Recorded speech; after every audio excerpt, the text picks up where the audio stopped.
Čia filmuoja, ne? Kas jums yra Vilnius? Man Vilnius yra.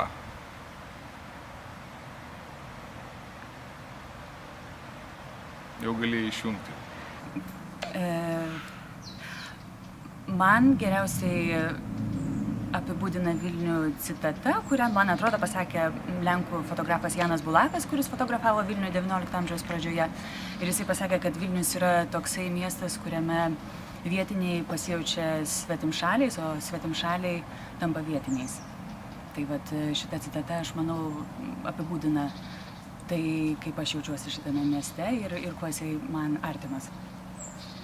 Kas jums yra Vilnius?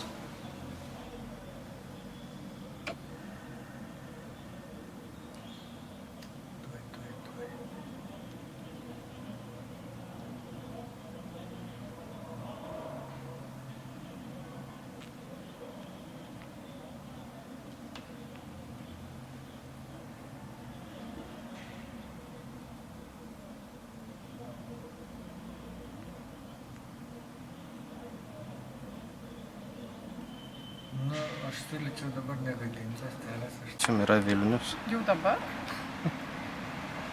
Kaip netikėtų ieškau, kad nežinau, kas man palauk. Nefilmuok.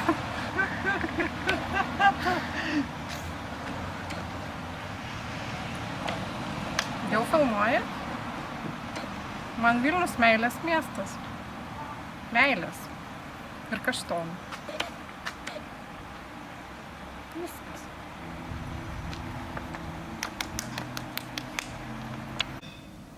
Taip, klausau jūsų. Gerai. Tai Vilnius man yra vieta, kurią vis dar atradinėjau iš naujo. Ir tai taip pat yra vieta, kurioje manau, kad labiausiai jaučiuosi, kad čia priklausau. Ji taip pat ir įpareigoja taikytis prie jos ir įsijausti į šitą vietą. O tą padarius, susijautus į šitą erdvę, atsiranda gebėjimas prisiliesti prie kažko naujo. Tai tą ir bandau padaryti. Kas jums yra Vilnius?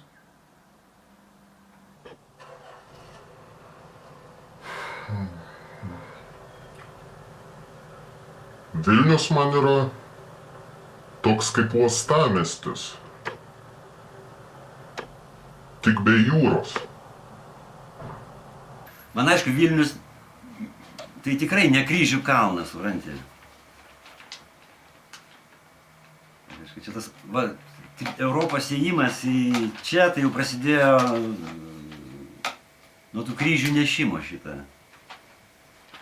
Tai va čia buvo Europos Sąjungos šaknis paruoštos prieš 500 metų, žinai. O dabar prasidėjo didysis sodinimas. Na, aišku, Europos arbūzai čia pas mus neaugs šitą, nes juos užpjaus lietuviški agurkai. Nu, man Vilnius bus, kaip, pavyzdžiui, nugrius 3 kryžiai šitą. Iš tikrųjų, ten yra meilės deivės Mildos kalnas. Iš tikrųjų, šiandien gegužės 11. Ir gegužės 11 visi Vilniečiai senais laikais, kol dar tas Vilnius buvo mažiukas, su keliais tūkstančiais, dulkindavas jaunimas ant Mildos kalno deivės. Naktį, gegužės 11. Ir paskui redėdavo ir apsiplovinėdavo Vilneliai. Va, man čia yra Vilnius, supranti. O dabar jie dėjo skersą ant meilės, supranti. Kas prisimena, kad ten meilės deivės Mildos kalnas. Ten 3 kryžių kalnas, taip. Taip. Kai bijai, tai tada tokį pilietį ir valdyti galima. Nu tai va. Tai va, 3 baimės ženklai, 3 kryžiai, žinai, įbesti ant meilės, va. Tai va, viską apie Vilnių pasakiau.